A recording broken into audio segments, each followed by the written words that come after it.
Você está ouvindo o Mundo Agro Podcast, o seu podcast semanal sobre o agro, para ouvir onde estiver. Apresentação, professor Rogério Coimbra. Começa agora mais um episódio do Mundo Agro Podcast, o seu podcast semanal sobre o agro para ouvir onde estiver e quando quiser. Mas antes de começar esse super bate-papo, eu tenho um recado da Incotec para você. A Incotec é uma empresa multinacional de origem holandesa com mais de 55 anos de experiência. Ela faz parte do grupo Croda. A Incotec é a pioneira em tecnologia de recobrimento de sementes. Eles desenvolveram simplesmente o primeiro pellet de alface e muitas outras tecnologias. No portfólio da Incotec existem tecnologias para hortaliças e grandes culturas. Em HF são aplicados recobrimentos como a incrustação e a pelletização. E nas grandes culturas, como exemplo milho e a soja, eles possuem uma linha de polímeros e pós-secantes. Atualmente a Incotec é líder mundial em tecnologia de sementes. Possui uma equipe robusta de especialistas multidisciplinares que atuam em várias frentes, desde a pesquisa e desenvolvimento até o suporte nas plantas para tratamento de sementes industrial. É isso aí, pensando em recobrimento de qualidade, você pensa em Incotec. E agora vamos chamar o nosso convidado para esse super bate-papo.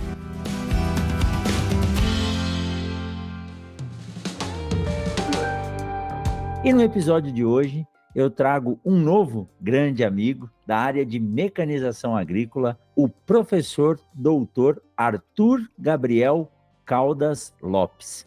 O Arthur é engenheiro agrônomo, mestre pela Universidade de Brasília, a UNB, doutor em engenharia agrícola pela Universidade Estadual Paulista, a famosa Unesp, e atualmente é professor de mecanização agrícola na Universidade Federal de Goiás. Arthur, tive a honra de conhecer você recentemente num congresso em Santa Catarina, dividimos o palco lá, gostei muito da sua palestra, sua escola é muito boa, viu?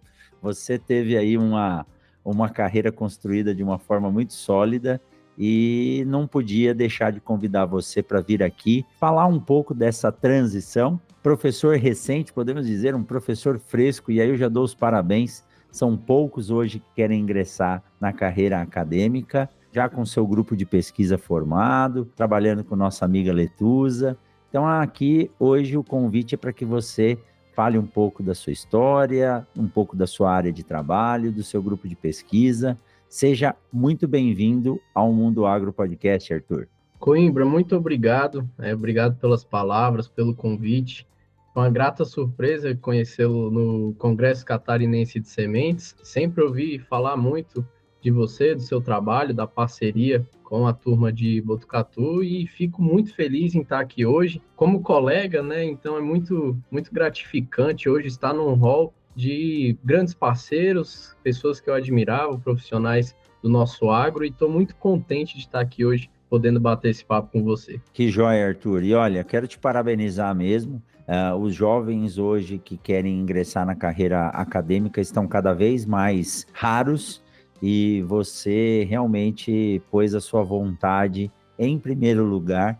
Então eu dou os parabéns aqui por você ter, né, se dedicado a fazer um concurso, entrar na Universidade Federal de Goiás, que é uma baita universidade, está enfrentando aí os desafios, né, de um professor recém-chegado, se adaptar com as aulas, disciplinas, rotinas, mas tem uma vantagem. Quando a gente faz isso de coração, pode ter certeza que é muito mais fácil. E ao fim de tudo, mesmo passando pelas dificuldades que as universidades enfrentam hoje, lá no final o saldo é muito positivo. Conviver com jovens, estudar, desenvolver, receber os produtores na universidade, porque eles buscam a universidade. Então, assim, meus parabéns pela iniciativa. Siga, a carreira é longa, mas é muito prazerosa, viu? Obrigado, Coimbra.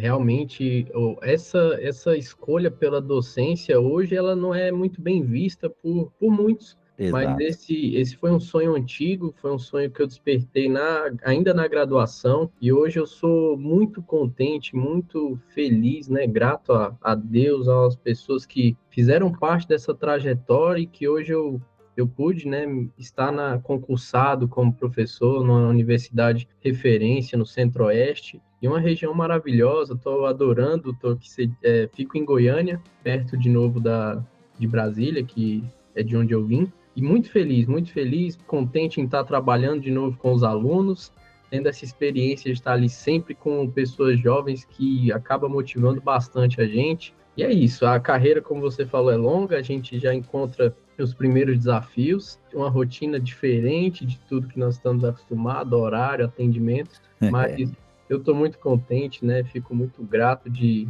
ter conseguido e agora, vamos lá, que tem bastante tempo aí até o descanso, até a aposentadoria, mas hoje o foco é trabalhar. É isso aí. E assim, Arthur, eu não sei você, mas eu sempre tive uma sensação de retribuição. Quando eu assumi depois de passar no concurso, na verdade eu fiquei classificado, né, e fui chamado, trabalhei como voluntário, já contei essa história para você, mas desde o momento que eu entrei na sala de aula, a sensação era de retribuição. Eu achava que eu tinha uma dívida a pagar com os professores, né? O que fizeram por mim, a gente faz pelos alunos. Então, e acho que isso é uma corrente do bem que vai crescendo cada vez mais. Mas, Arthur, vamos lá, não é para falar de mim, não, é para falar de você. Quero saber um pouquinho da sua história. Eu não, né? Todos que estão aqui agora com o fone de ouvido, no carro, no trator, no avião, onde for, que acompanham o Mundo Agro Podcast pelo Brasil e pelo mundo afora. Nos fala um pouquinho do Arthur, né? Você acabou de falar que é natural de Brasília.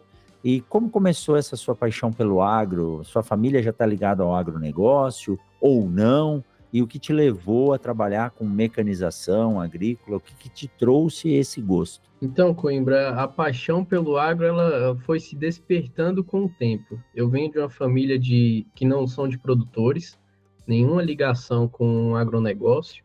Então, quando chegou aquela etapa de escolher o curso para o vestibular, iniciaram as pesquisas. O que eu vou escolher? Muito apaixonado por carros, tá, Coimbra? Então, a mecanização, ela se encaixou na minha carreira e na minha vida. Sempre gostei muito de carros, mas a grade horária, a grade curricular da engenharia mecânica me assustou. E sempre pesquisando, de acordo com os meus gostos, pensava, eu gosto muito de viajar, gosto de carro, gosto de estar ao ar livre, não queria trabalhar preso. Então, iniciaram as pesquisas, sempre a agronomia aparecendo, e eu busquei entender um pouco mais, me agradou a grade curricular, e eu falei, eu acho que eu vou tentar, e passei no vestibular. Fiz o vestibular, então, no meio do terceiro ano, consegui entrar na universidade, lá na Universidade de Brasília, com a perspectiva que foi mudando ao longo do tempo. Imagino que todo ingressante no curso de agronomia pensa que quando formar vai estar muito bem encaminhado. A gente pensa muito em salário, oportunidade, um trabalho dinâmico, e realmente é muito dinâmico. O nosso curso é muito completo. E aí até que chegou a disciplina de mecanização, ali por volta do meu quarto, quinto período. Se eu não me engano, foi no quinto período, então eu peguei a disciplina de mecanização. Quando eu peguei a disciplina, eu fiz com o professor Francisco Fagion, professor da Universidade de Brasília, e juntamente quando eu iniciei a disciplina, o professor novo chegou na universidade, que foi o professor Tiago Correia. Então, assim que o Tiago, famoso goianinho, chegou na universidade, iniciou um grupo de pesquisa, iniciaram as iniciações científicas, e aí eu falei, acho que chegou o meu momento, já vou tentar, estava com uma certa maturidade no curso, e queria tentar, porque em Brasília, Coimbra, não sei se você sabe, mas muitos funcionários públicos, meus pais são funcionários públicos, e a gente acaba seguindo esse rito, às vezes faz uma graduação e acaba retornando, buscando serviço público. E aí, quando eu conheci o professor Tiago, ele me abriu uma oportunidade de trabalhar com semeadura, por um acaso foi com semeadura, e me abriu os caminhos para a ciência. Gostei muito de fazer pesquisa, vi que era dinâmico, então tinha muita parte de campo, uma parte de laboratório, e também sentar na cadeira, no escritório, e escrever, buscar, pesquisar, e eu me encontrei nesse mundo. Então fiz duas iniciações científicas, e aí eu me apaixonei quando eu vi que eu tinha uma certa capacidade para ensinar, porque o professor Tiago, ele foi meu primeiro mestre, meu primeiro tutor, e gostava muito do jeito que ele lidava, conduzia uma turma, eu me espelhei nele. Então, comecei a conversar, a perguntar, tinha outros professores que eu era apaixonado nas aulas de agricultura, sementes. Então, fui despertando essa paixão e contra o que muitos achavam, os próprios colegas, né? Hoje muitos ainda duvidam e acham muito engraçado eu ter virado professor. Busquei uma pós-graduação. E aí ainda me sentia muito inexperiente para algumas coisas. A gente não sai com a bagagem formada na graduação. Então eu busquei essa especialização, mas já visando a docência. Então em 2018 eu me formei, passei no mestrado, iniciei o mestrado em 2019. Então, o mestrado eu tive uma experiência muito bacana, porque eu pude fazer o mestrado em Unai, em 2 fazendas em Unai. Conduzi o mestrado por lá. Então, eu viajava muito, estava sempre no campo. E aí, com a disponibilidade que o mestrado oferece sobre carga horária, porque a gente tinha carga horária das matérias, mas podia viajar, podia fazer o experimento. E aí eu sempre brinco, falo para os meus alunos, para os colegas, eu me tornei agrônomo no mestrado, só no mestrado. Foi quando eu tive essa experiência do campo mesmo, da fazenda, não só aquela fazenda da instituição, e conduzi o mestrado, visando isso, fui para o doutorado. E aí já sabia que era uma especialização a mais, então eu já estava assim encaminhando para um concurso, uma área de pesquisa, e para mim eram minhas 2 alternativas. Iniciei o doutorado ainda na Universidade de Brasília, mas sempre o Thiago falando, Arthur, tem que voar, tem que sair daqui, você já aproveitou muito da Universidade de Brasília, está na hora de conhecer um novo lugar. E aí ele me indicou o ex-orientador dele, que orientador, eu brinco, nunca é ex, né? Sempre é orientador. E aí eu fui para a Unesp de Botucatu, ainda fiz 6 meses de doutorado ali, durante a pandemia, 2021, na UNB, e aí passei no doutorado na Unesp, né? Fiz umas tratativas com o Paulinho, grande professor Paulo Arbex, e ele me aceitou, né? Foi muito cortês, foi parceiro, é um grande amigo hoje que eu tenho. E ele me aceitou no doutorado, e lá no doutorado eu tinha aí pela frente no mínimo 3 anos para fazer a minha pesquisa. E lá eu já conheci o GPD, já estava naquele boom, né? O grupo cresceu muito, hoje é referência no Brasil. E pude ficar lá por 2 anos, um pouco menos do que eu imaginava. Então, ingressei no doutorado, o Paulinho me abriu as portas ali em Botucatu, e iniciei muitas viagens. Ele é uma oportunidade incrível para os alunos de graduação, mestrado, doutorado e também os que vão fazer estágio lá. E pude iniciar minha trajetória em Botucatu, lugar que eu sei que você também veio de lá. E lá em Botucatu, Coimbra, com 6 meses, um grande amigo saiu da universidade particular onde ele dava aula. Então eu fazia as viagens para o Paulinho e apareceu essa oportunidade de ingressar como professor na FIB, Faculdades Integradas de Bauru, a 100 quilômetros de Botucatu. Então era na minha área, era uma primeira oportunidade que eu poderia ter da docência, eu pensando, é isso que eu quero, então vou fazer tudo em conjunto. Então dava aula às quartas e sábados, né, as disciplinas práticas ficavam ao sábado, e conduzia as viagens, os treinamentos, iniciei a montar o meu experimento, até que com 1 ano e meio, né, dessa trajetória, apareceu o concurso aqui na Universidade Federal de Goiás. Foi uma grande correria, né? Então, o Paulinho me ajudou muito, toda a equipe do GPD, o Biral, o Júlio, Bia, Bárbara, uma grande equipe, né, de amigos que me ajudaram e consegui conduzir minha tese. Apareceu o concurso, passei, então ali com exatos 2 anos, Coimbra, 2 anos e 5 dias eu defendi meu doutorado porque tinha passado e precisava assumir o concurso. Então, a trajetória em Botucatu foi pequena, 2 anos, né, esperando passar 3 a 4 anos, mas muito intensa e de muita gratidão por tudo que eu vivi lá. Então, resumidamente, minha história de 2014, quando eu ingressei na graduação até ano passado, quando eu terminei o doutorado, foi essa. Então, a trajetória bem acadêmica, mas que muito feliz por ter tido também essa grande prática que o Thiago me proporcionou, o Paulinho me proporcionou, e hoje me formou como professor aqui na UFG. Que joia. Arthur, você resumiu bem, né? Um período curto, mais intenso. Mas isso que você fez é bom. Isso que você fez é bom para o programa de pós-graduação, porque quanto mais rápido um aluno defende, melhor, né? E para sua carreira também. A oportunidade surgiu, você aproveitou para poder garantir a sua vaga, né, no concurso, e daí para frente as coisas foram fluindo.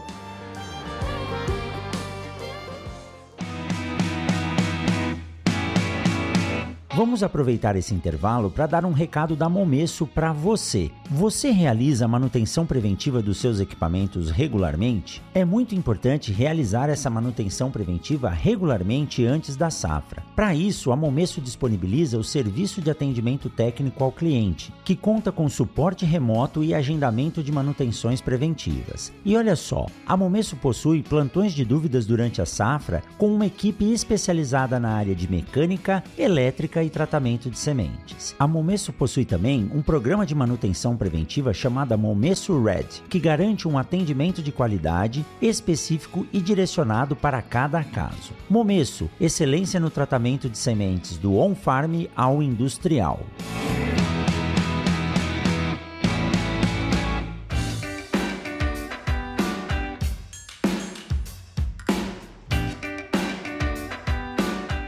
Mas essa trajetória, ela faz parte, né, do processo, e você já tinha esse espírito de professor aí dentro, sabe, Arthur?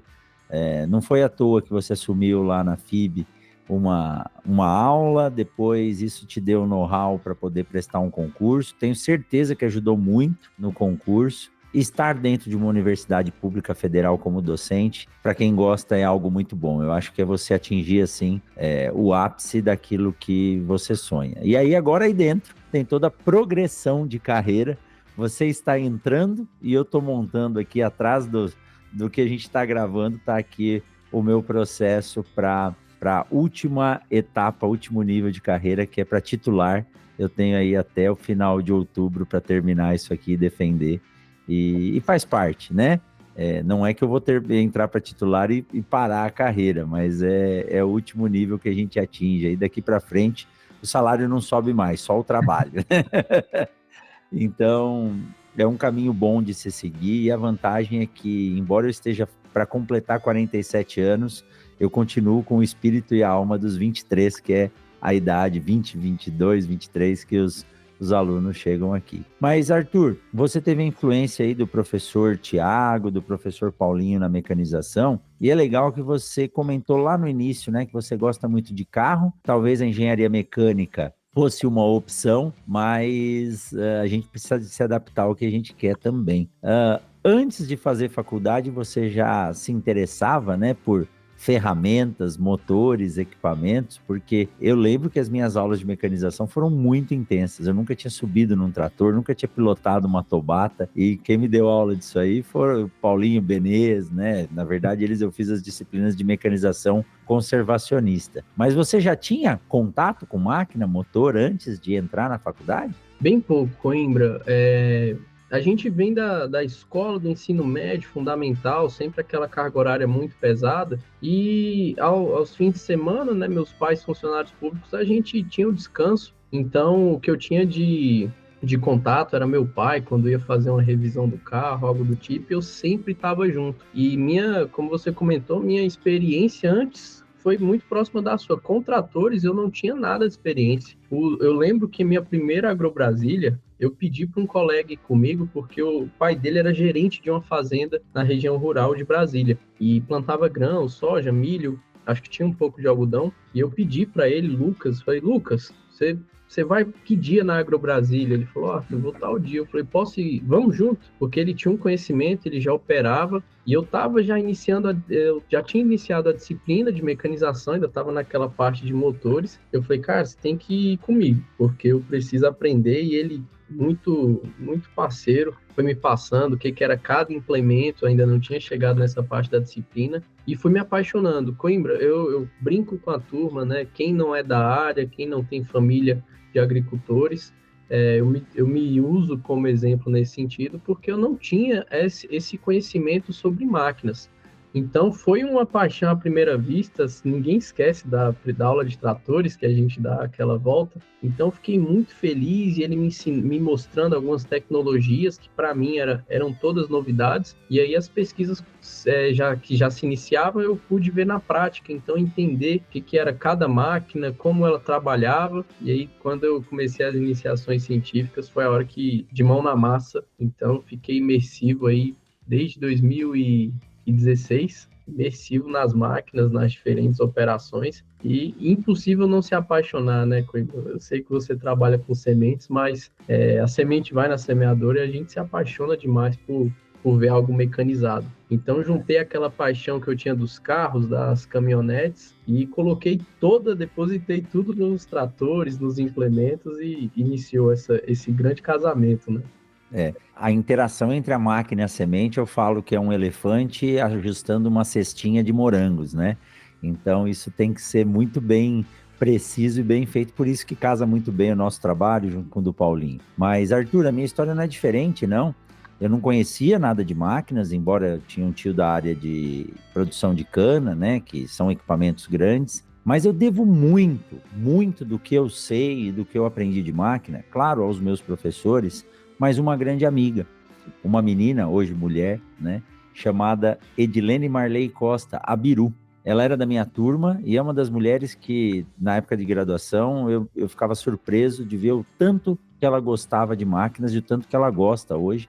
Hoje ela trabalha num grande grupo, né, de produção de bioenergia, e a Biru me ensinou muita coisa. Ela que me levou para trabalhar na AgriShow, passei alguns apuros na AgriShow, mas lá eu comecei a entender o que era casar um trator com implemento, né, potência e demanda, e ali eu comecei a gostar um pouco, mas eu trabalhei esses 2-3 anos de AgriShow junto com ela e com todo o time de máquinas que acabaram virando grandes amigos até hoje, espalhados aí pelo Brasil. Muito bom, muito bom. Mas, Arthur, dentro da máquina e da mecanização, de máquinas e mecanização, existem vários processos, operações, e você acabou se especializando em plantio, ou estou errado? Foi isso mesmo, Coimbra. O Thiago Corrêa, como já era orientado do Paulo Arbex, era difícil trabalhar com alguma coisa diferente. Então ele já veio com esse know-how do plantio, sempre trabalhando ali. Ele foi contemporâneo de pós-graduação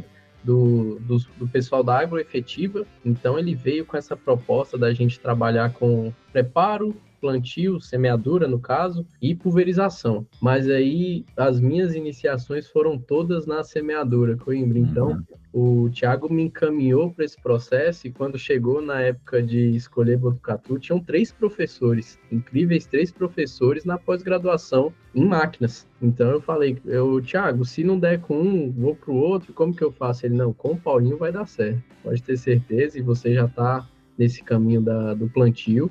Então engrena, vai fundo, que a gente tá te formando, o Paulinho vai lapidar muito bem. E aí, Coimbra, ingressei e continuei firme na semeadura. Então foram anos intensos, sempre acompanhando outros trabalhos dos colegas, mas e aí no doutorado foi onde eu especializei de vez.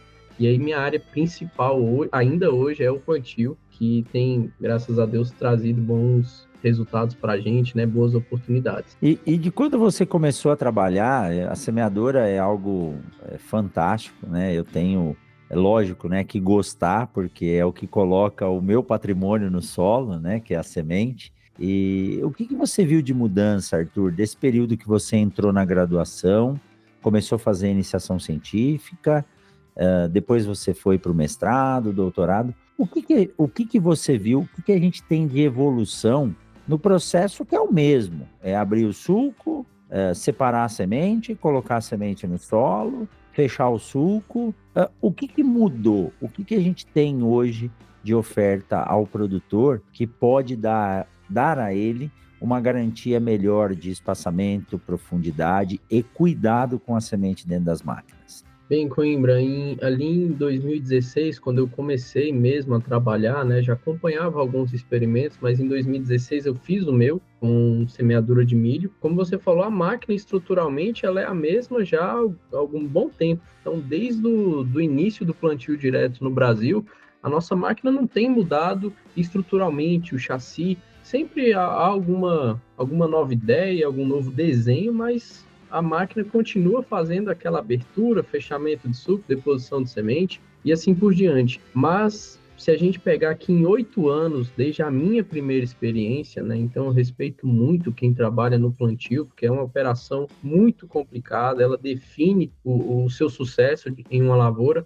Então, tem me impressionado, né? Esse boom, eu acho que o plantio ele tem algumas revoluções e o Paulinho é um dos responsáveis pela última, pela mais recente. Então, hoje a preocupação com a máquina e também a questão de automação dos processos tem impressionado. Então, na última AgriShow, infelizmente não estive presente com as demandas aqui da universidade, não pude me ausentar, mas acompanhando tudo pela internet, depois nas feiras aqui em Rio Verde e em Brasília, está impressionando o que a gente tem de capacidade de automação nessas máquinas.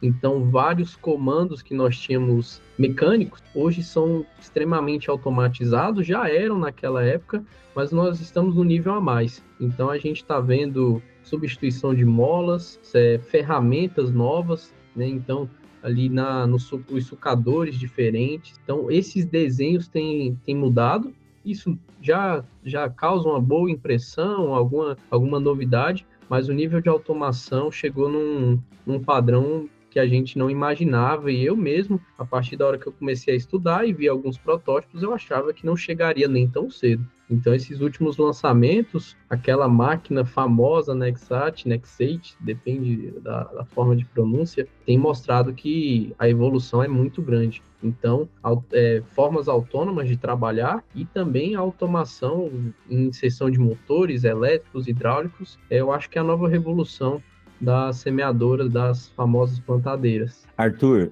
isso é legal. Eu estou feliz, eu não sei se na época do congresso, não, acho que ainda não tinha acontecido isso, acho que eu não te contei, mas eu tenho um filho, o Felipe, ele fez 12 anos em março, e há um tempo atrás ele sentou na mesa e ele falou que queria fazer agronomia. Putz, minha esposa até olhou do outro canto da mesa e falou, calma, né? E como ele gosta muito da parte de robótica, acho que puxou do vô a parte do digital, né? Dados. E aí eu estou fazendo recentemente uma série de eventos com a Horsch e ele viu as fotos, né? Pediu para eu mostrar o que era e ele ficou assim maravilhado, né? Ele falou, papai, acho que eu consigo trabalhar com a parte, né, de automação em máquinas. E eu brinquei com o pessoal da Horsch, falei, o Filipinho gostou, falou, não, você tem que trazer ele aqui em Curitiba para a gente passar um dia aqui na fábrica visitando. E tem realmente algumas coisas, assim, eu me ausentei um pouco das atualizações em máquinas, embora a gente rode alguns experimentos, mas são com equipamentos pequenos e nas fazendas o padrão. Mas eu passei a ver que as semeadoras agora têm os estabilizadores de linha pneumáticos. Isso faz uma diferença muito grande na precisão. E fora também, né, outras estruturas, né, essa máquina da Horsch, até recentemente, eu parei para entender o que era. Eles têm um disco que posiciona a semente, fixa a semente no sulco. É uma inovação, né? É um processo que já era feito, mas é uma inovação. Então, eu comecei a observar que o equipamento ele tem que se tornar realmente a semeadora de precisão, que é aquela que distribui uma semente por vez, ela tem que realmente levar essa palavra precisão adiante. Por quê? Recentemente, eu passei a ir para Rondônia, visitar a região e fazer alguns trabalhos lá. E, Arthur, em Rondônia tem alguns materiais de soja que são semeados com 5,73 sementes por metro no espaçamento de 50 centímetros. Então eu falo que a soja está chegando próximo da população do milho, né? E se você errar nessa população, uma planta ali em 5, poxa, é uma porcentagem muito grande de perda. Então as máquinas têm que ser precisas. As sementes se tornam cada vez mais delicadas agora, né? Com o avanço das tecnologias. E aí essa relação, a máquina é um elefante tentando colocar uma sementinha ali no suco sem machucar, sem estragar e também garantindo algo que o Paulinho, o Júlio defendem muito, que tenha-se atenção a isso, e eu acho que antigamente não era muito, não se dava muita atenção. A gente se preocupava muito com espaçamento entre sementes, que ia dar espaçamento entre plantas. E a profundidade era um pouco deixada de lado. Em 2012, 2013, quando eu comecei a sair mais da universidade, eu frequentei muito a região de Campo Novo do Parecis e conheci um termo que os agricultores e os agrônomos falavam lá, que é o voo de pica-pau. Na hora do plantio, o pessoal corria muito, então tinha semente que ficava a 7 centímetros de profundidade de soja ou milho e outras que ficavam na superfície do solo. Mesmo que ela esteja bem espaçada horizontalmente, verticalmente vai causar problema. E a evolução das máquinas contribuiu bastante para isso hoje, né, Arthur? Tanto na profundidade quanto no coeficiente de variação no espaçamento das sementes, né? Com certeza, Coimbra. Eu me recordo muito disso, dos meus primeiros trabalhos, porque a gente avaliou por muito tempo espaçamento. Até hoje, quando surge um tratamento de semente, surge alguma tecnologia para semente, a gente continua avaliando o espaçamento. O espaçamento foi a medida principal por muito tempo. Mas os últimos trabalhos, alguns trabalhos que eu conduzi, a profundidade tem se mostrado muito importante por conta da velocidade de emergência. Então, você como professor de semente vai explicar isso fisiologicamente muito melhor do que eu, mas é nítido, a gente comenta e o produtor começou a enxergar isso quando a gente fala. Vai lá um dia depois que você plantou, não saiu nada. 2, 3, aí com 5 dias começa a estourar o solo, né? Começa a apontar ali algum cotilédone, alguma coisa está emergindo. Então, com 7 dias sai mais um pouco, 8 dias, e às vezes tem plantio que demora 10, 15 dias para emergir. Eu já vi alguns relatos de 20 dias para sair todo o stand, em algumas apresentações de colegas, porque ele teve que explicar que a população final foi maior que a população inicial. Isso para a gente é inviável, não existe. Ele falou, teve uma demora tão grande na emergência que aconteceu esse tipo de análise. Ele fez uma análise muito cedo da população inicial. Então, a gente está começando, e ainda bem que o setor de máquinas, né, na última AgriShow, já trouxe muita novidade, está muito preocupado com profundidade. Espaçamento, como você falou, para o milho, o pessoal já acertava já ao longo dos anos, já entendia que o espaçamento no milho era muito importante, e na soja não. E agora a soja, com materiais de 8, 5 sementes, a gente já entendeu que a soja está virando um milho. E a soja responde muito à emergência. Então, o dia que uma plântula de soja demora a emergir, a vizinha dela já está sombreando, já está produzindo e absorvendo nutriente com mais eficácia. Então, hoje, a gente tem olhado para o carrinho de maneira mais atenciosa e, realmente, hoje eu julgo, eu já falo, principalmente para grandes populações, soja, alguns materiais de milheto, que é profundidade. Materiais de maiores populações, eu acredito que o espaçamento nem seja tão importante quanto a profundidade agora. Então, historicamente, a gente tem agora uma mudança muito grande. Parar de olhar só para o espaçamento, esticar a trena, e agora, como o Paulinho fala, tem que ser um tatuzinho, tem que abrir solo e tem que conferir se essa profundidade está certa, está boa, se a máquina está entregando resultado. É isso aí, acho que a gente tem que ter precisão, precisão na agricultura de precisão, né?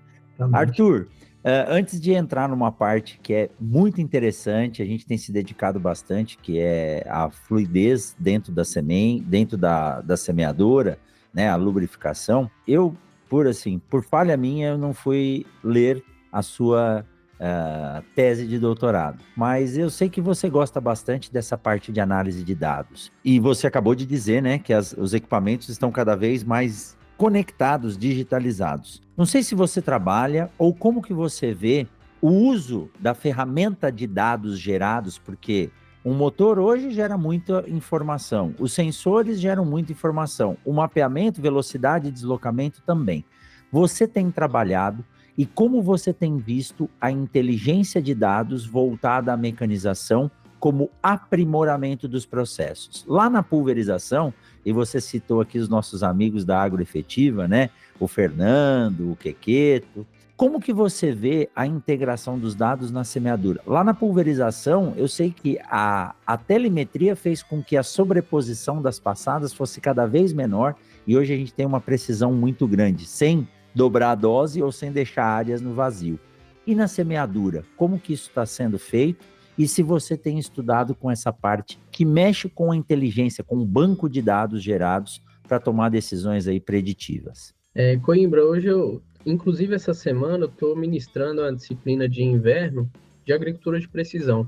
E a gente, como eu trabalho também um pouco com essa área, a gente vê que, às vezes, a coleta de dados na semeadura, ela é considerada tardia, porque ela gera dados, mas são dados que nós aproveitamos na safra seguinte. Então, nem sempre esses dados eu consigo fazer alguma intervenção em tempo real, que seria o melhor dos mundos, né? Seria muito interessante. Então, hoje o que a gente nota, né, particularmente, como hoje eu tenho muitos motores, eu tenho alguns sensores, eles fazem uma coleta de dados muito grandes, né? Podem coletar muitos dados, mas nem sempre o produtor, a fazenda ou a consultoria tem aproveitado esses dados. Muitas vezes porque é um dado tardio, então provavelmente a minha tomada de decisão não influencia naquela safra. Então, como a semeadura já é uma etapa muito, muito específica do processo de produção, já é uma etapa complicada, esses dados acabam muitas vezes sendo perdidos e geram-se muitos mapas.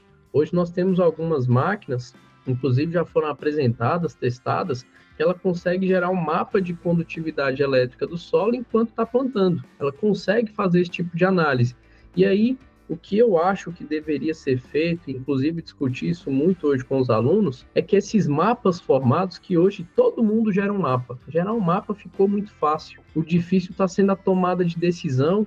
Os dados são muito, dependendo da sua análise, são muitos dados, o dado é pesado e está de difícil análise. Então, hoje, o que eu vejo na semeadora sendo realista no que a gente tem hoje disponível.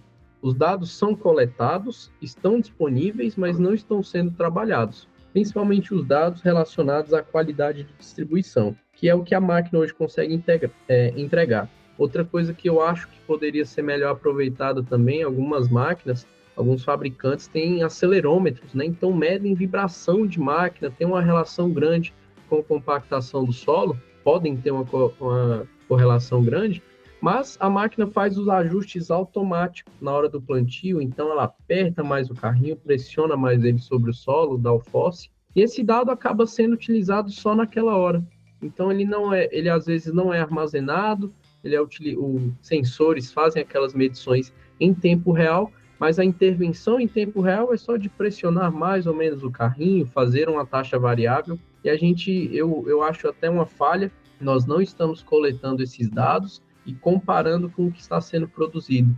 Eu acho que todo mapa ele deve ser sobreposto. Então, mapa de um dado, que esse dado foi gerado, tomei uma decisão, vamos ver se essa decisão foi assertiva. Então, a agricultura de precisão, ela já há algum tempo, desde os primórdios ali da entrada daqui no Brasil, com o professor Molin ali nos anos 2000, com bastante trabalho, né, bastante publicação. A agricultura de precisão, nesse sentido do maquinário da semeadura, ele está um pouco estacionado, né? Muito dado sendo gerado, mas a nossa capacidade de processamento desses dados ainda eu considero muito baixa. E hoje nós temos ferramentas, né, Arthur, para poder interpretar esses resultados e ativar. Quando a gente fala em análise de dados, a gente tem que pensar num dado gerado, ele é um produto, né? Se não for utilizado, ele está perdido. Então, quando esse dado ele passa a ser analisado e ele gera uma informação, ele deixa de ser dado e passa a se tornar algo que nos permite tomar decisão. E você pontuou muito bem, na semeadura a gente gera dados que só vão ser utilizados na safra seguinte. Isso não é ruim, isso é bom para que a gente melhore a cada safra. Mas a gente já tem ferramentas de análise de dados, inclusive com inteligência artificial trabalhando junto, para que isso possa melhorar o processo durante a sua execução. Uma vez eu entrevistei o irmão do Paulinho, o Marcos Arbex, e ele falou: Coimbra, a evolução das colhedoras foi tão grande que hoje ela se autorregula enquanto você está trabalhando. Você faz o setup da máquina. E na semeadora isso também é possível. Então, não há por que não utilizar esses dados. Então, a gente tem que... Fica até uma dica aí para a indústria de máquinas, né? Começar a pensar dessa forma. E olha só, quando a gente fala em um equipamento, Arthur, estou falando em um painel, em um sensor, ele é um equipamento. Por mais preciso que seja, ele precisa de aferição. Aí eu vou entrar nos termos a precisão e exatidão. Eu posso ser muito preciso, mas não exato. E aí eu faço a coisa errada várias vezes repetidas. Na safra passada, nós fazemos aqui a expedição da germinação, inclusive fica o convite para você vir com seus alunos aqui em outubro, participar desse projeto, que é uma grande rodada. Eu estou convidando tanta gente que acho que nós vamos ter que ir de ônibus dessa vez, né? Mas nós estávamos numa fazenda, inclusive pai de um dos nossos alunos, e os alunos do GPCIT estavam fazendo avaliação de coeficiente de variação real e stand. E o produtor falou, olha, nessa área aqui, nós temos que ter entre 19 e 20 plantas nascidas por metro. E aí os alunos vinham por trás de mim e falavam, professor, está dando 14, não tem, algum problema tem aí. E aí o aluno falou, não, eu estava na semeadora e o painel estava mostrando 20 a 21 sementes para ficar 19 a 20, né? E chegou um dado momento, o pai dele falou, não, o pessoal da consultoria que nos atende estava aqui na hora do processo de regulagem da semeadora, era uma semeadora nova, e eles observaram que o valor que aparecia no painel não estava correspondendo ao número de sementes que estava distribuído no solo. Aí o pai dele falou, vamos andar 500 metros para cima, porque ali o plantio já foi feito de forma correta, né? E realmente, a gente entrou no carro, andou mais uns 500 metros para cima e lá tinha 19 a 20 plantas por metro. Então, mesmo uma semeadora nova, com um sistema muito moderno, ela precisa de aferição, né? Então, o tatuzinho que você falou, ajoelhar no chão, abrir o suco, contar a semente, por enquanto, vai sendo feito pelo olho e pela pessoa capacitada. Caso contrário, a gente está usando a tecnologia sem exatidão, né, Arthur? Exato, Coimbra. Eu acho muito legal essa definição de exatidão e precisão, né? Que a gente tem que acertar, mas não uma vez, tem que acertar várias vezes, tem que acertar sempre. E isso eu às vezes até eu falo para os alunos, gente, não me vejam como, eu não sou contra a tecnologia, mas eu gosto de enfatizar a importância do agrônomo, a importância do operador numa máquina. Ele não é apenas um supervisor se a máquina vai seguir a linha ou não. A gente tem que descer da máquina, tem que conferir stand. Quem trabalha com semente, produção de sementes de milho, de soja, é muito atento com isso, porque sabe que a máquina é muito confiável. Em tempos de inteligência artificial, a gente está terceirizando um serviço que é nosso. Então, precisa aferir essa máquina, precisa ter certeza. Então, eu faço questão, soltando o experimento, quando a gente ia fazer plantio, tem que conferir, né? A gente sempre fala, nos cursos do GPD, era muito comentado isso com a gente, quando o pessoal falava, se eu tenho sensor na máquina, por que eu tenho que descer e fazer isso? E a gente falava, o sensor, ele é calibrado, né? Uma balança é calibrada, tudo é calibrado. Então, ali é o seu investimento, o solo junto com a semente está virando sua poupança. A gente está enterrando semente, eu gosto muito da sua frase, enterrando um patrimônio para sair mais, para a gente produzir mais. Então, eu sou a favor das tecnologias, mas eu acho que o papel humano ainda é muito importante em todo o processo. Não é à toa que as empresas, normalmente, indústrias adquirem muitos dados, não tem uma pessoa ali medindo, não tem fazendo a medida direta, mas ela está administrando aqueles dados em tempo real, sempre se faz a amostragem, e no plantio, às vezes, a gente não faz isso. Então, eu acho sim, tem que capacitar o operador, o agrônomo tem que ter isso na cabeça, porque não dá para errar no plantio, a operação é muito cara, e a gente tem que sim ajoelhar no chão, tem que sujar o canivete, sujar a mão, e não custa nada, é uma avaliação muito rápida, mas que te garante muita coisa, é a revisão do nosso carro, é uma chance de não errar, então eu acho indispensável, principalmente no início, que a gente fala, não, na largada do plantio eu confiro, e daqui 5 dias, 6, 10 dias, tem fazendas, propriedades que plantam por muito tempo, mais de mês, então, será que aquela regulagem, né, será que aquela máquina, o sensor, é o mesmo sensor durante 20 dias, 15, 30 dias de plantio, submetido a poeira, a frio, umidade, muitas vezes.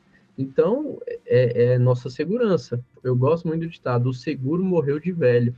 Então, tem que descer da máquina, tem que ter certeza, porque é uma máquina e ela está sujeita a erro. Se a gente só olhar para frente e acelerar o trator, A chance de problemas, como nós vemos no campo sempre, né, Coimbra, é muito grande. Eu sou mais ousado e digo que você tem que avaliar várias vezes ao dia, porque se começou com tempo seco e depois passou a chover, né? A gente vê aí nas palestras que vocês fazem, né? Na sua palestra você mostrou muita coisa de canote entupido, quebrado, sensor que não funciona, então o seguro morreu de velho mesmo, a gente tem que avaliar. Vamos aproveitar esse intervalo para falar sobre inovação, comodidade, segurança, qualidade e agilidade para a semeadura. É isso que a Agrosol Sementes traz ao mercado com o conceito de semente pronta. O produtor só tem o trabalho de abrir o bag, colocar a semente na plantadeira e iniciar o plantio. Assim você ganha tempo para aproveitar a ideal janela de plantio e fica tranquilo, porque essas sementes são tratadas por especialistas. A Agrosol apresenta ao agricultor um produto diferenciado, que atende a 6 requisitos exigidos pela parceria com a Syngenta para a certificação da qualidade. Essa é considerada a certificação mais exigente do mercado na área de tratamento de sementes industrial. A semente Agrosol é preparada por profissionais treinados, com aplicação de doses precisas e bem distribuídas em todas as sementes. O resultado é uma semente que agrega valor à lavoura e traz mais resultados para quem a cultiva. Afinal, a ampla proteção contra pragas e doenças nos estágios iniciais da planta se traduz em maior produtividade. Para mais informações, entre em contato com a Agrosol pelo telefone 66 2123 5201 ou acesse o site agrosolsementes.com.br.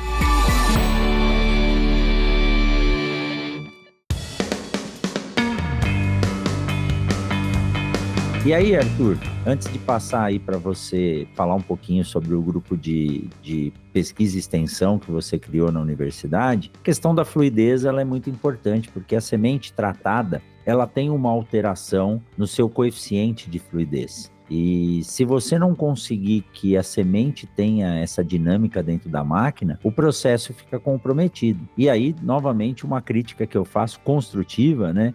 E tenho recebido até elogios por isso. Eu falo que a nossa semente não é projetada para levar lubrificante para a máquina. Então, eu vou começar a cobrar frete da indústria de máquina para minha semente levar o grafite para a máquina.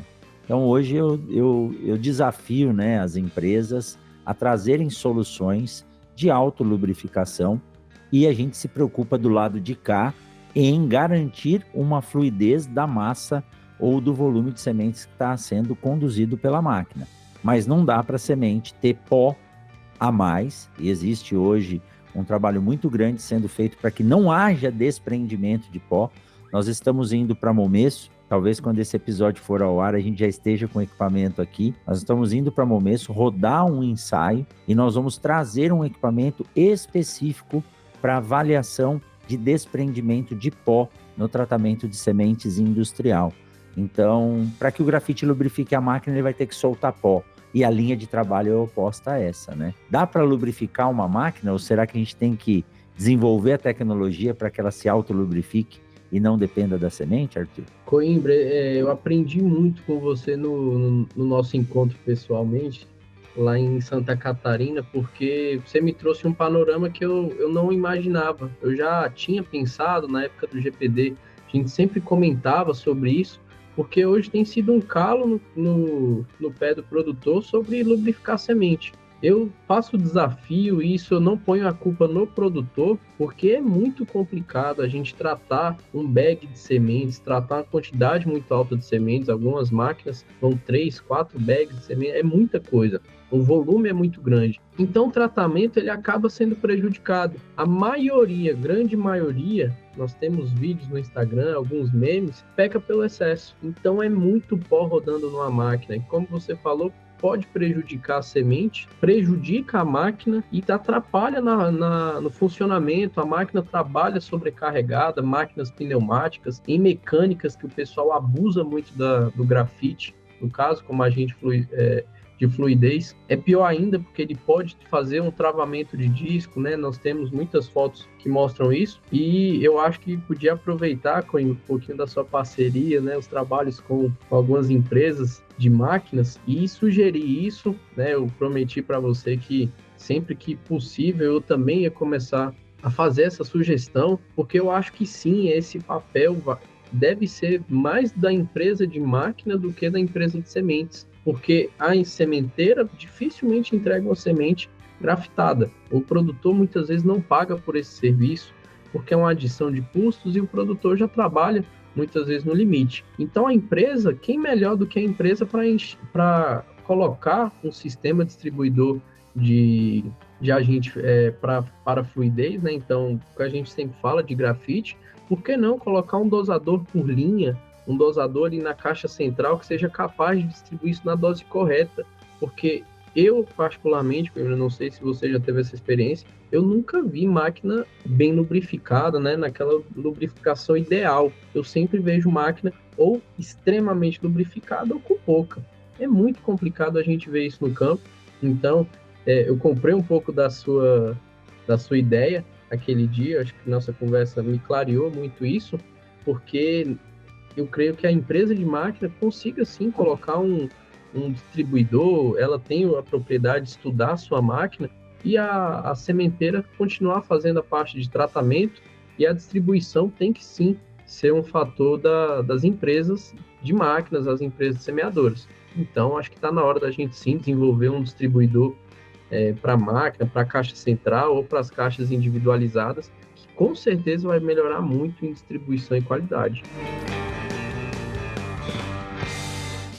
Siga o Mundo Agro Podcast nas redes sociais: Instagram, Facebook e Twitter, @Mundo Agro Podcast.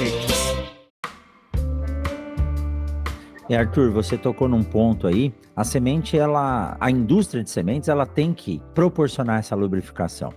Nós estamos trabalhando hoje para tirar o grafite desse processo, porque o grafite ele gera problemas para os equipamentos de TSI, gera problemas para o operador, né, para o ambiente, e também para a máquina, porque ele tem uma condutividade elétrica alta, então ele engana os sensores. Mas a indústria de sementes, ela precisa sim preparar essa semente, porque os sais que vão na semente, às vezes, tornam ela mais rugosa, ela diminui a fluidez. Mas existem hoje pós-secantes aí com uma característica de lubrificação. Se isso for associado com essa ideia que você passou da indústria de máquinas desenvolver um sistema, então nós vamos estar melhorando, aprimorando a qualidade de algo que às vezes vem bem nos sistemas, mas na hora de coincidir essa questão da lubrificação, entra o grafite na jogada. Ele tem um custo mais acessível do que o pós-secante, hoje isso já está se equilibrando, mas muitas vezes a gente tem alguns vídeos aí muito engraçados, né? Qual que é a dose? 2 mãozadas e uma soprada de grafite funciona. Aí você abre uma pipoqueira, ela está toda empaçocada de grafite, que ele é higroscópico, né? E na época da chuva ele vai formando aquela pasta e acaba acabando com a precisão de um equipamento que custa 2, 3, 4 milhões, que às vezes é uma semeadora de alta precisão. Mas é isso aí, vamos fazer essa união aí, vocês vão vir aqui para Sinop, nós vamos aí junto com o Gama para trabalhar nesse sentido de juntar essas forças. E por falar em Gama, Arthur, eu sei que você veio com essa filosofia, a educação hoje ela exige 10% da carga horária dos cursos de extensão, e você recém fundou o seu grupo de pesquisa baseado aí nesse projeto de extensão que se chama Gama. Conta pra gente um pouco, nos diz como acessar aí o Instagram, quais são as atividades que vocês já estão desenvolvendo e o que vocês estão vendo para o futuro aí do Gama. Coimbra, esse aí foi uma fase que era um sonho, né? Ter um grupo de pesquisa, um grupo com interação entre alunos de diferentes níveis, pós-graduação, graduação, sempre foi uma vontade minha, porque eu fui formado nesses grupos. Fui formado primeiramente no Laboratório de Mecanização Agrícola, depois uma passagem pelo Grupo de Plantio Direto, talvez um dos grupos mais conhecidos do Brasil, e aí cheguei aqui na universidade, quis dar minha cara para um grupo, né? O jeito que eu aprendi a trabalhar e sei que dá certo. Então, foi uma forma de tentar desenvolver a mecanização, ainda mais a mecanização agrícola aqui na Universidade Federal. E aí iniciou lá a busca pelo nome do grupo, e então criei o Grupo Aplicado em Mecanização Agrícola, o Gama. Hoje nós abrimos o Instagram recentemente, eu lancei esse grupo, inclusive, lá no Congresso Catarinense de Sementes. Então, hoje nós temos o Instagram, o gama.fg, e esse grupo eu tentei unir alunos interessados na área, então, que tiveram a mesma paixão do que eu, e confesso, viu, Coimbra, toda semana, ainda bem, estou recebendo pelo menos 2, 3 pedidos de ingresso no grupo. Hoje já somos em 15 pessoas, 15 colaboradores no grupo. Então, estou recebendo, inclusive respondi há pouco tempo, mais 3 pedidos só essa semana. E o pessoal está querendo trabalhar, então estou muito entusiasmado, um pouquinho reticente, né? Falei, pessoal, eu tenho que organizar, tem que ter trabalho para todo mundo, para não ter ninguém ocioso, mas é um projeto onde todos os alunos que são orientados por mim, nas 2 linhas de pesquisa que eu tenho conduzido, de tecnologia de aplicação e tecnologia de plantio, né, a nossa plantabilidade, eu falei, pessoal, vamos unir num grupo que eu acho que tem que ter uma identidade, tem que ter a cara de vocês, e surgiu o Gama. Os alunos ficaram muito animados, compraram a ideia comigo, tem me ajudado bastante, principalmente nesse início aqui na universidade. Então, hoje eu tenho uma equipe que ficou de um jeito que eu achava ideal, os meninos muito empenhados, alguns filhos de produtores, e com a vontade de trabalhar que eu talvez não imaginava ser tão grande numa geração que muitos professores têm reclamado em alguns grupos, mas que bom, conversei isso com o Paulinho semana passada, ele falou que o GPD está chegando ali com muitos alunos, eu contei para ele um pouco da minha experiência, e aí o grupo já nos primeiros meses, já estamos conduzindo algumas pesquisas a campo, estou montando uma esteira de plantabilidade, então alguns simuladores para conseguir fazer ensaios, pesquisa, e estamos caminhando, ao meu ver, bem, né? Um início, então falei para eles, pessoal, talvez vocês vejam o grupo muito melhor depois que saírem por estar iniciando. Mas hoje é um sonho que eu posso dizer que eu realizei um sonho de ter um grupo, coordenar um grupo, e os meninos estão, assim, é o que tem me motivado ainda mais. Na breve carreira que eu formei, o grupo anima bastante a gente, tem uma interação muito boa entre os alunos, eles sempre trazem novidade, eles são mais ligados hoje do que nós na internet, por disponibilidade de tempo e assim por diante, tem trazido muita informação boa, os meninos, sou muito feliz de estar trabalhando com eles, e ainda bem que tem muita gente querendo trabalhar também. Com certeza. Bom, para quem não segue ainda, o grupo está com 231 seguidores, então agora que você está ouvindo esse episódio, eu quero que chegue aí pelo menos em 1000 para divulgar esse grupo. Então é gama.ufg, gama.ufg. O Thiago tá deixando no GC aqui, aí é só você entrar no Instagram deles e começar a seguir. E o Arthur Gabriel CL também, né? Que esse é o seu Instagram, né, Arthur? Exato, Coimbra. Então fica o convite aí, o pessoal, sempre que tiver alguma pergunta, vamos interagir, vamos fazer uma comunidade mais forte e apoie essa iniciativa. É um grupo que nós fazemos bastante pesquisa, estamos começando, delimitamos uma área boa de trabalho para essa safra e a demanda ajuda bastante a gente, né, Coimbra? Então, sempre que alguém encomenda um trabalho, pede para testar alguma coisa, isso movimenta, e essa geração de dados eu acho que é muito importante, a gente precisa disso na mecanização que está cada vez mais automatizada, só que nós precisamos dessas respostas e entender que manejo é mais eficiente. É isso aí. Esse é o professor doutor Arthur Gabriel da UFG. Arthur, muito bom. Você fez uma participação curtinha no episódio de cobertura lá do Congresso Catarinense de Semente, que nós palestramos junto, e aí ficou o compromisso de hoje você trazer a sua história aqui, que é muito bacana e está só começando. Então, já fica o convite, sempre que surgir uma novidade aí, tiver algum aluno com algum experimento legal, venha, nos chame, nos contacte, vamos conversar mais aqui no Mundo Agro Podcast. Não sei se vocês vão ao Congresso Brasileiro de Sementes, mas tem muita coisa da área de mecanização sendo levada lá. Quem sabe a gente pode se encontrar nos próximos. E nessas rodadas aí, passando por Goiânia, com certeza eu vou ligar para você e fazer uma visita ao Gama pessoalmente. Arthur, muito obrigado, viu, Arthur? Eu que agradeço, Coimbra. Fica o convite, quando passar em Goiânia, nós estamos estruturando um laboratório, então temos já um espaço físico dentro da universidade. Vai ser um prazer receber você, os ouvintes, tá? Pessoal passando por Goiânia, vamos tomar um café, vamos nos conhecer, falar um pouquinho de plantabilidade, tecnologia. E fica o convite, Goiânia é uma cidade muito bacana. Quem vem aqui se apaixona, como eu me apaixonei. E agradeço, Coimbra, pelo convite, pela parceria. Fiquei muito contente em te conhecer. Um cara sensacional, já tinha ótimas referências. E é um prazer estar trabalhando com você hoje, tendo parceiros em comum.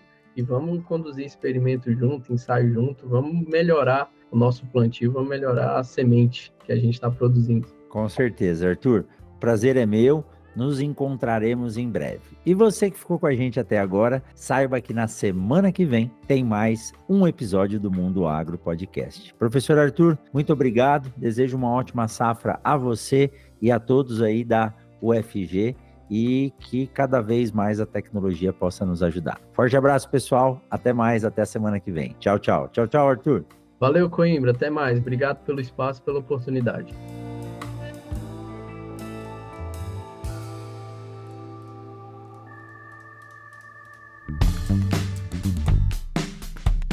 Você acabou de ouvir o Mundo Agro Podcast, o podcast semanal sobre o agro disponível na sua plataforma de áudio preferida e agora também no YouTube. Siga o podcast no Spotify ou na Amazon, assine no Apple Podcasts, se inscreva no Castbox e favorite na Deezer. Assim você receberá uma notificação a cada novo episódio publicado. Eu sou o professor Rogério Coimbra e encontro você na semana que vem em mais um episódio do Mundo Agro Podcast.